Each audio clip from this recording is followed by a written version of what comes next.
breath and I'm ready to go. I'm falling right in and I'm ready to go. I found what I want and I know that we're on top, so I'll tap in and I'm ready to whoa. Holding my breath and I'm ready to go. I catch you laughing and I'm ready to go. You're holding the match, strike it and ignite my soul. I'll tap in and I'm ready to whoa.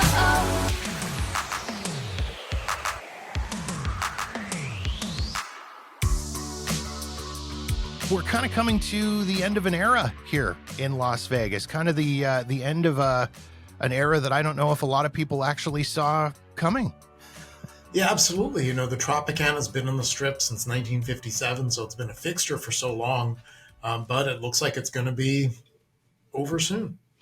And it's kind of weird. I was doing a little bit of research into the Tropicana before we sat down, and this was something I didn't realize. Vegas has almost kind of come full circle with the opening of the Fontainebleau last year and the closing of the Tropicana this year. I didn't realize there's kind of a weird sort of Fontainebleau Tropicana connection that goes all the way back to the beginning. Yeah, it is interesting. It is really interesting. So it was a guy named Ben Jaffe, who was a shareholder at the Fontainebleau, also opened, was part of the team that opened the Tropicana. So that's a connection right there. So that is there. The very, very early days of the Tropicana, April 4th, 1957 was the opening day. And Vegas was kind of going through a bit of a boom at that period. There had been several properties that had sort of opened in the 5 years leading up to the opening of the Tropicana. Yeah, there had been. In 1955, there was 6 properties opened. All of them went bankrupt. All of them changed owners. So that was a little bit of a shock for folks in Vegas. And they started a transition to convention business. They started to build the convention center, which would eventually open in 1959. So they were maybe a little bit cautious coming in with this. So the Tropicana was going to be a little bit different from what had come before it. They did do some different things. What did they do to sort of separate themselves from some of those other properties that had opened up along the Strip? One thing they wanted to do was to be a little bit more luxurious.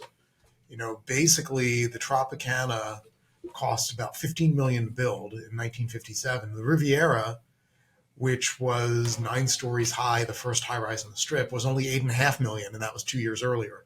So it's interesting that happened. Also, it was even more expensive than the Fontainebleau in Miami, which had twice as many rooms as the Tropicana. So clearly they wanted to build something that was different, not bigger, which is the way a lot of casinos were going. We're getting bigger. This was not going to be the biggest. Yeah, that sort of seemed to be their plan. They marketed themselves as the Tiffany of Las Vegas, and they sort of tried to create this, as you say, this sort of very luxurious image and bring something different to Vegas. Yeah. And there was a little bit of tension around that. Some people said, well, no, Las Vegas is howdy partner and cowboy stuff, not luxury. Some people were, and, we want you to be able to wear your cowboy hat inside, and people might not feel comfortable. But basically, the idea was to do something a little bit more upscale. And of course, the inevitable mob connections were there with the Tropicana. There were some very, very early connections right from the start, but they kind of made an effort to sort of bury those connections, didn't they? They did. So Dandy Phil Castle was one of the folks who was involved with building it. He was really kind of the guiding inspiration behind it. And he was actually a partner with Frank Costello in a New Orleans casino that was illegal, and had been friends with Costello for a really long time. So one of Costello's best friends, so to speak, was going to be an owner. Also, Ben Jaffe owned a hotel in Miami Beach.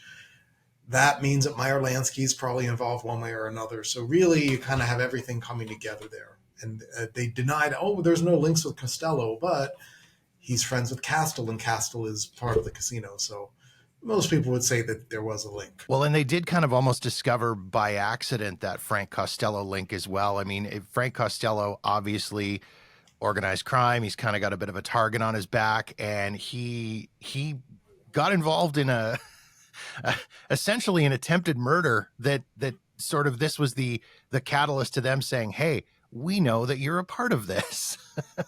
Yeah, this is really a fascinating story. So not Sinatra, Frank Costello is out. Maybe he was listening to Frank Sinatra while he's having dinner in New York, in Manhattan, and he gets back to the lobby of his apartment building. Somebody shoots him in the head.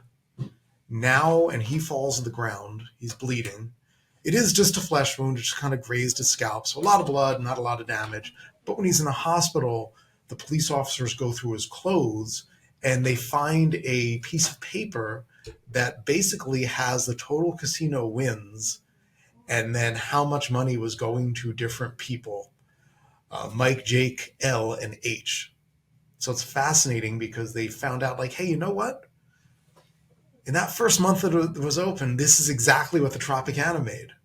So how does this mob boss in New York have this piece of paper with the Tropicana's win numbers on it? My God, how could that happen? It must be magic. Maybe he's got a fortune teller or something like that. So this was really, that was where the story really came out into the public. And those organized crime connections really did continue for a quite some time with the Tropicana. It was almost sort of one of the last mobbed up properties on the Strip. And as I say, that carried right through into the later years. Joe Augusto was a guy that was quite heavily involved. And they sort of, again, it's the fun part of the backstories of some of these properties. They did some fudging to make him a part of this casino and make it look legit. Yeah. So, and they did that. They brought him in and basically said, oh, he's in food and beverage. He's not or he's in entertainment. He's the director of entertainment. He's not doing anything with the casino, but he's also tied with the Kansas City mob and basically is kind of running the casino for a while. Although he's not supposed to be, he is. The other thing that I found quite interesting with him was he was quite heavily involved in the Follies show. That was that was his baby almost. Yeah, he's the one who brought it in with Lou Walters. So that's kind of interesting. There really is kind of the ownership of the casino really did go through some interesting twists and turns over the years, for sure. Looking into the Tropicana with the organized crime connection and how deep it actually ran, was that it doesn't seem to get the same type of attention as, say, the Flamingo or the Stardust. And it just sort of, it's not as big in pop culture. I mean, you could almost, based on some of the stories that I read with the Tropicana, you could almost make a movie about the story of the Tropicana, but it doesn't seem to be there. Why do you think that is? Why do you think it doesn't get the same level of attention? It's hard to say. I mean, obviously with Casino, you had Scorsese, and you really can't beat that. If you're going to tell that kind of story, it's hard to find somebody better to do it. But Tropicana, I guess, maybe didn't quite have the publicity that they did, for the Stardust stuff. Also maybe it wasn't quite as clear a story because there were some twists and turns in there. So that might be it too. But I agree. It is a fascinating tale. One of the other fascinating stories that I really found in there was the story of Mitzi Stauffer Briggs, the heir to the Stauffer chemical fortune, which sounds like something out of a Seinfeld episode to me. It doesn't sound like a real thing, but it was just this weird story of ownership with her. Yeah, and there were a lot of folks in Vegas in the 70s, I guess, throughout history, people who didn't really have a background in gambling, but somehow said, you know what, I'm going to invest in a Las Vegas casino. And a lot of them lost their money. And, was it because they had bad business decisions or was it because people were skimming? You be the judge for that. Basically, so she buys into the Tropicana in 1975. She then, 2 years later, gets a majority ownership in it. And Tropicana was moving forward. They built I forget if it was the Tiffany or the Paradise Tower, but they built their first tower in 1979. Basically, added a lot of rooms, added some casino stuff. That's when the stained glass ceiling came into the casino. So they did that. So Briggs is putting money in the casino. She's basically doesn't know the business, so she can only trust her advisors, and Agosto is one of those advisors. Meanwhile, there is a skimming operation going on where they're skimming money and sending it back to Kansas City. Again, this is familiar to anyone who's seen Casino, very similar thing. Then all of a sudden, the FBI, 1979, on Valentine's Day of all things, FBI raids the Tropicana. They had found out about this because of, if anyone has seen Casino, and I'm assuming if they're listening to your podcast, they probably have a familiarity with it. Mm-hmm. Well, the part where they're in the grocery back there in Kansas City and they're talking about stuff. That actually happened. That was Operation Strawman. And that was how they found out about what was going on with the Tropicana. So basically, Feds raid, Agosto turns state's evidence. Carl Thomas, who was the manager of the casino, is convicted of skimming, testifies, but then gets out of prison early, and he then mysteriously dies in a single car accident on a deserted road in Oregon. Yeah. Funny how that happened. Weird, eh? That happened. And the sad part of it, and there really is, and I know Casino was a Greek tragedy around Ace Rothstein, Lefty Rosenthal. I know, and again, Scorsese, great filmmaker, set up wonderfully. But it seems like there's an element of tragedy here too. Briggs just trusted people. She didn't go to prison. Even when they were testifying about her, they basically said, yeah, she didn't know anything, but she lost all her money. And she ended up working at the Carving Cart restaurant as a hostess on the Strip. So after being this wealthy heiress, went to that, and apparently had kept a very positive attitude for the rest of her life. It was really interesting kind of digging into her life because, as you say, she really didn't she didn't know what was going on. And the property really didn't do all that badly under her ownership per se. As you say, I mean, there was expansion and there was growth and really it does seem like, as you say, just sort of this tragedy for her. Yeah. And again, you can't skim money if the casino's losing money. So they did, they wanted it to do well, just they were skimming money. As we move into the early 2000s, I mean, the casino, obviously, the Tropicana did well through the 80s. Again, there was more growth, there was more expansion. And then into the early 2000s, they had lots of huge plans for this property. I mean, including as far as there was talk at one point, if I was reading correctly, talk of actually demolishing the property and building a new Tropicana in that spot. But none of those really big plans ever really came to fruition. Yeah, and a lot of this is because the ownership changed again. So Ramada bought into the company that operated, and there was a difference between the real estate and the operating company. They bought into the operating company, and basically that happened in 1979. So they bought in. And that changed a lot of things because now you had corporate ownership.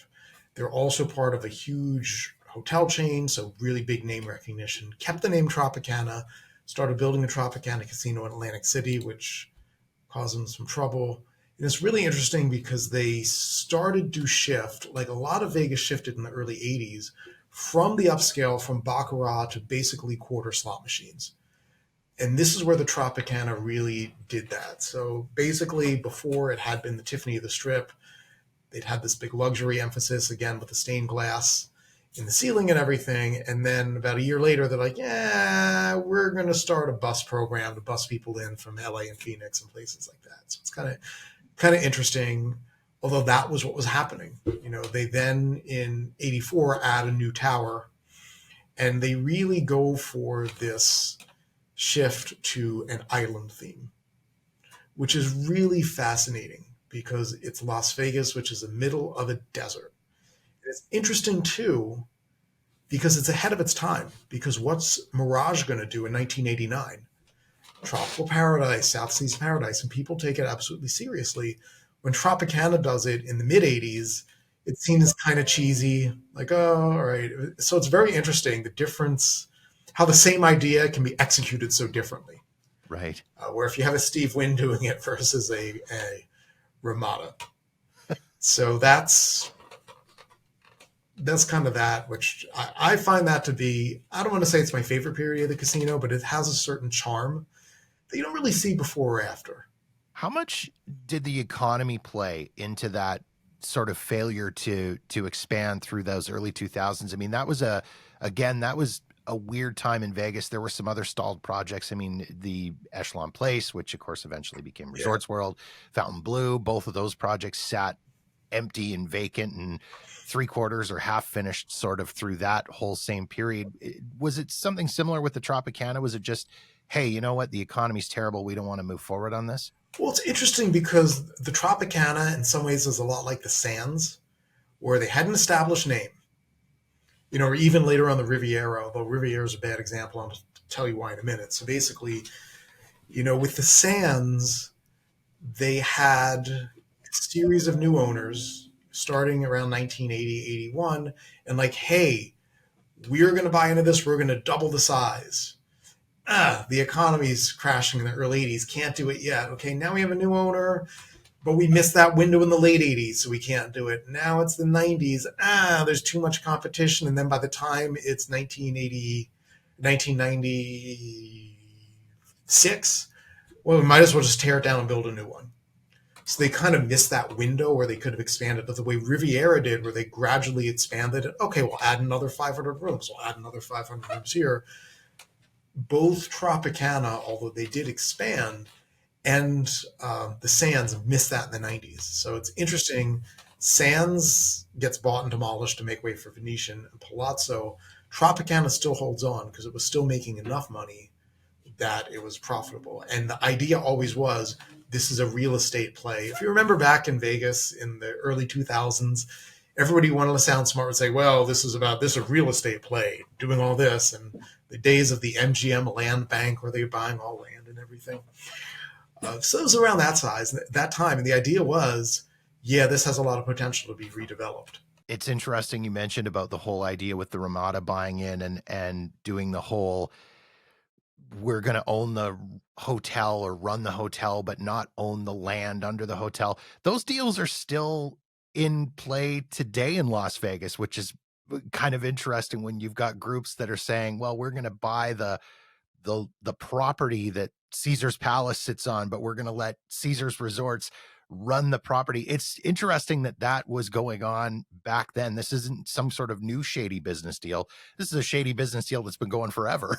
Yeah. And it's also, you know, if you look at downtown, a lot of those casinos have a lot of very complicated landlords, series of landlords. So yeah, this has been going on for a while.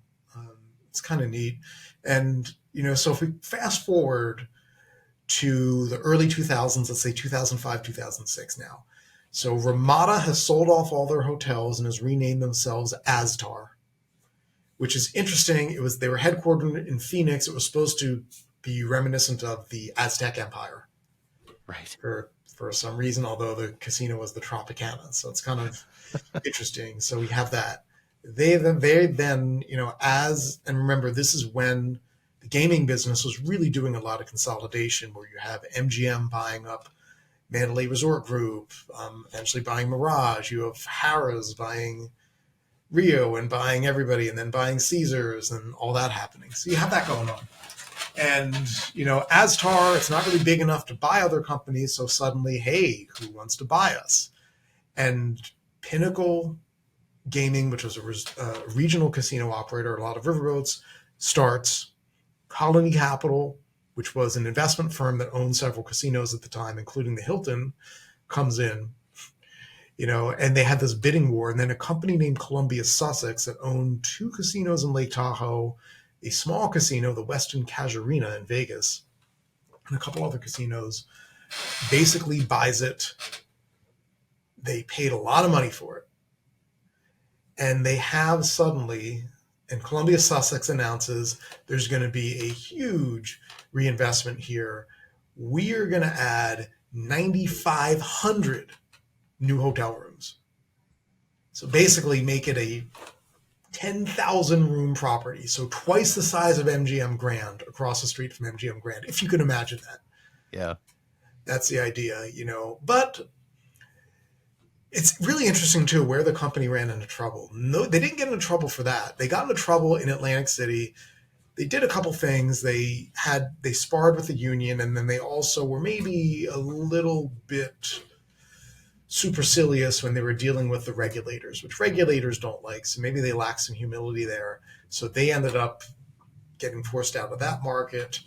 They ended up getting bought by a Toronto-based private equity fund who ran it. And then eventually in 2015, it was sold to Penn National Gaming, who then themselves turned it over or sold it to Bally's in 2022. Not to be confused with the Bally's that was previously owned by Caesar's Palace. Yeah, so that's interesting. So Bally's, oh my God, like the corporate history of Bally's.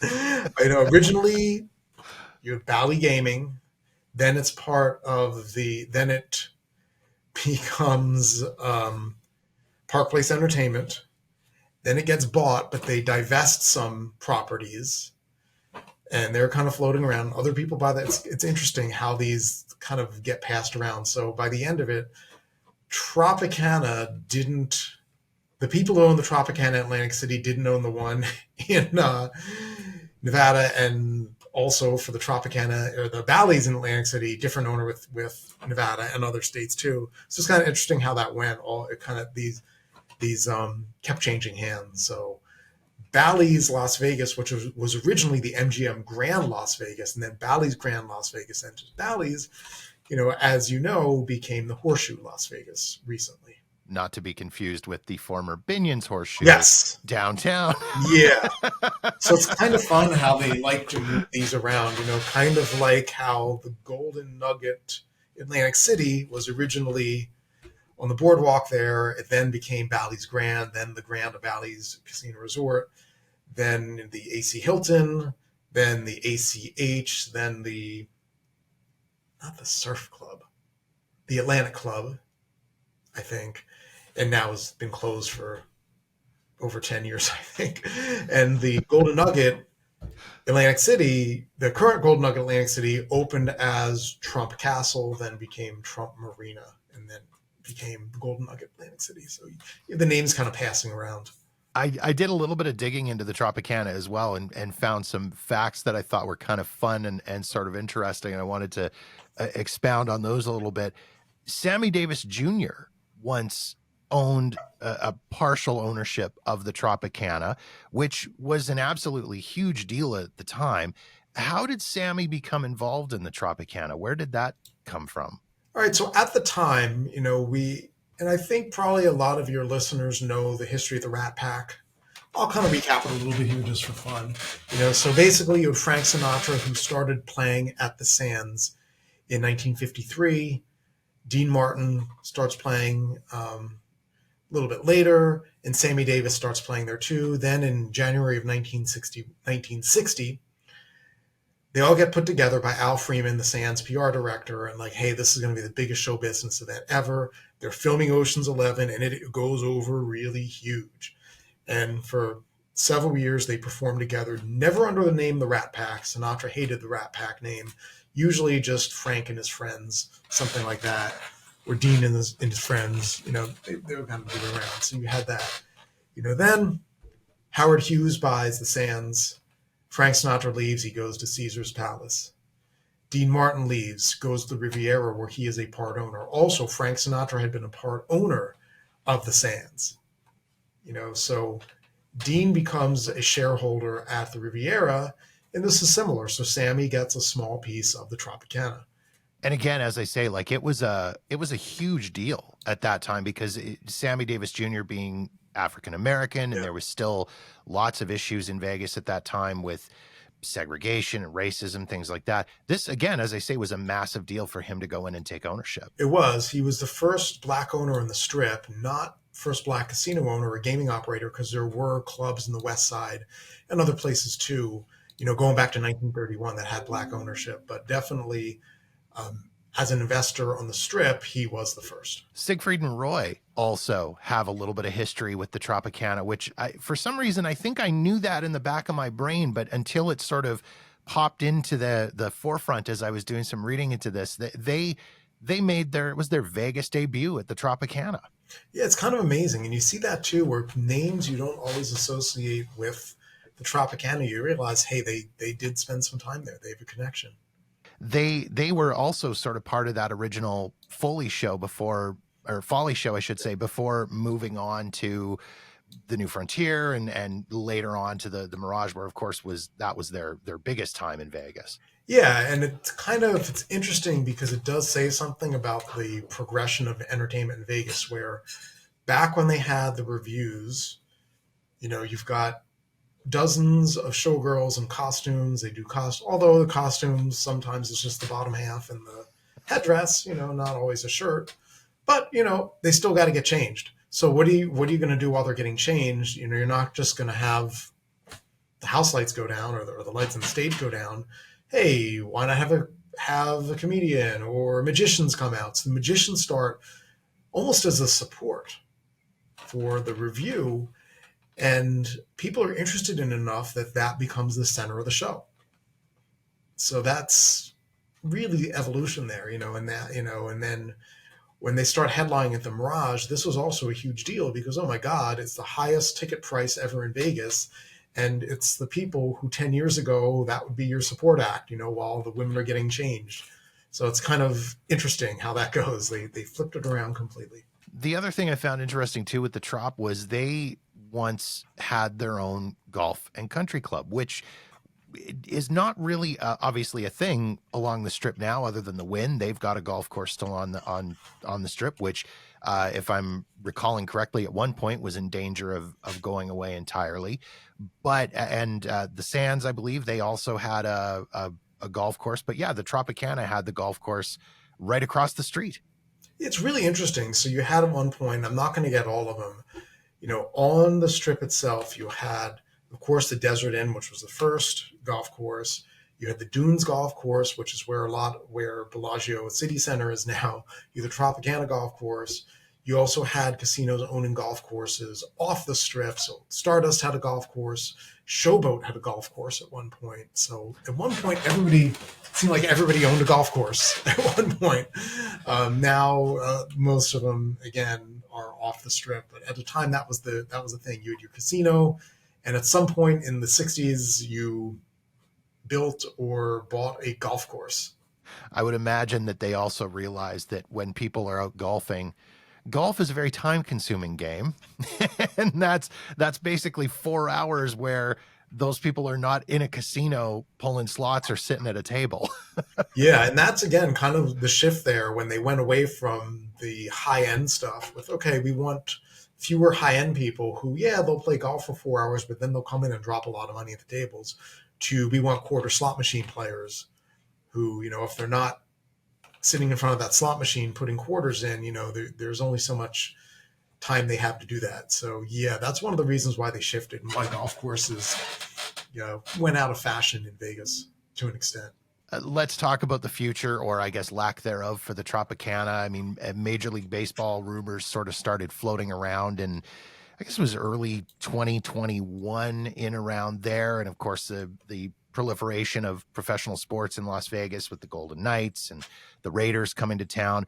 There were a few sites that were sort of bantered around for a stadium. The Rio was one I recall reading, or at least Rio adjacent, and then the Wild Wild West, which I seem to recall was actually announced. There was an agreement in principle for the Wild Wild West. Yeah, this is something that fascinates me. It's just, I don't know if it's a memory hole thing or what, but I'm not going to look it up now. But basically, as I remember it, maybe my memory is the one that's faulty here. They announced a partnership with Station, with Red Rock Resorts. They were going to build it there, and then overnight just said, okay, kick them to the curb. Which, I mean, to me, that would set off a whole bunch of red flags. Well, if they did them like that, why would we think that, in addition to leaving Oakland, why would they think they have any loyalty to anybody? So that's kind of interesting that there doesn't seem to be, I'm glad I'm not the only one who's confused by that. What are your thoughts on the selection of the Tropicana, of that site for a baseball stadium? Good, bad, indifferent? I mean, I guess good for the casinos around it. It'll be a good attraction, probably not so good for traffic, but I mean, maybe it is good that you route everything there. So everything's in one place, as opposed to other places. I don't know. It is a shame to see, after having survived for so long, to see the Tropicana closing. Is there a real sort of downness amongst the Vegas community about the Tropicana closing? Because it doesn't seem, in what I'm sort of seeing as from the tourist side, from the outside side, it feels like people are more upset about the Mirage volcano being replaced with a guitar tower for the Hard Rock Hotel than the Tropicana going away. Or maybe it's just, it hasn't really sunk in yet that the Tropicana is going away. Yeah, I think you've got a good point there, because that volcano is something pretty iconic at this point, where the Tropicana maybe not so iconic, although it's important, very important historically. Very few. So I imagine if you're doing a TV show and you want to do an establishing shot of Vegas, probably a couple of years ago, the volcano would have been one of the big things. I don't think anybody's first establishing shot is going to be the Tropicana. I don't, and that's not to say the Tropicana isn't awesome. I've got to tell you, the first time I came to Vegas in 1997, having grown up in Atlantic City, having worked in Atlantic City, I was just blown away by the fact that they had the swim up blackjack. I'm like, oh my God. Because, Atlantic City is so heavily regulated. I'm like, oh my God, how can they do that? They're in the pool, and this is just, and it's like a lush. And again, we get so jaded. I'm like, oh my God, this is like an island paradise here. And wow, I've never seen anything like this in the casino. Of course, the Atlantic City casinos don't have that level of greenery. So that, while you have that happening, of course, there's all this other stuff getting built around it. So maybe people don't appreciate it as much as they might. I'm not going to lie. I definitely didn't appreciate it as much as I probably could have. My last trip here to Vegas back in February was sort of the first time that I went and actually really walked around the property. I mean, I'd sort of cut past it and gone into it maybe to go grab a bite to eat or something. But I actually took the time to wander around and walk through the pool area and see where the bungalows were. And I had never, all the years that I've been going to Vegas, I'd never noticed the stained glass ceiling in the entrance, because why am I looking up when I walk in? It wasn't something that popped. So I'll freely admit that I'm one of those people that probably didn't appreciate the Trop as much as I should have. Yeah. One thing I love about the Tropicana is that it was, or is, was so quirky in a way that Vegas used to be, where you don't see that anymore. So, for example, the Tropicana had a snake pit, a literal snake pit, because they had, so for a while in the 80s, they're going with this whole island thing, and they had the wildlife walk in the 90s, and basically they had lizards and snakes and stuff like that. So they literally had a snake pit to keep the snakes, and wild birds and stuff like that, which you would never see. I don't think a casino today would do something that quirky, that, I don't even know if the right word is odd, but yeah, like no, oh, we're going to, Fountain Blue, let's have some snakes. But again, what did that lead? What also was happening at that time? You had the lion habitat at MGM Grand. You had the white tigers. So it's kind of, to me, that's really interesting. And I don't know that you're going to see a place that is that unusual, where you've got a casino with a snake pit.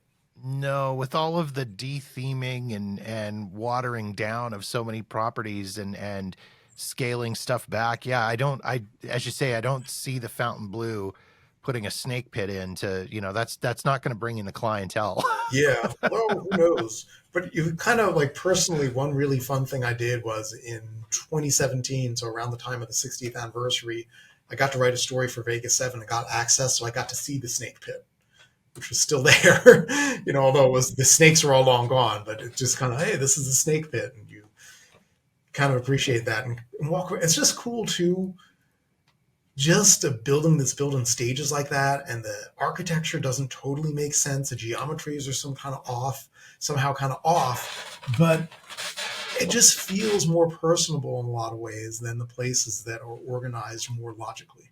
Where is or was the snake pit in the Tropicana? Kind of in one of the bungalow areas, kind of there. So I think it might have been abolished since then. Again, this is now 7 years ago that I saw it. But yeah, that was, got to see that, got to see the old catwalks for the surveillance. So that was kind of fun to get in there. And, you do see, I don't know, you almost wish they could build a new casino next to it, then save the old casino and have a tour go through there. Hey, this is what a casino is like, because it is really cool. We're like, wow. A marketing idea for the Tropicana folks, if they happen to listen to this Yeah, before it gets torn down, do like behind the scenes tours. Come see the snake pit. Yeah, if the snake pit's even still there. Again, that was a while ago that I saw the snake pit, but you kind of, yeah, and you don't really see that today. No, again, not many hotels with snake pits being built. Which I think is a loss, because you also had Circus was a big deal, and you had other stuff like that. Stuff like the Binion's Horseshoe $1 million display. Every place had these things that were unique to them, and yeah, maybe were a little bit corny in some ways, but was something different. Mm-hmm. Where today it feels like it's more, delivering an upscale, experiential, interactive experience. And it does seem like they have watered down a lot of the casinos. And I understand that, again, we're not in the 90s and 2000s where we had the high level theme properties going up, or even, as you say, somewhere like the Tropicana that has a cohesive theme per se. But I mean, if you walk through, when I've walked through Resorts World and I've walked through Fontainebleau, I mean, there's no question that these are beautiful properties that they've obviously spent a lot of money on. But walking through Resorts World, to me, I could be walking through a shopping mall in Minneapolis, and it would have the same level of character in my mind as what some of these other properties have. Yeah, I think it does lose a lot of the charm.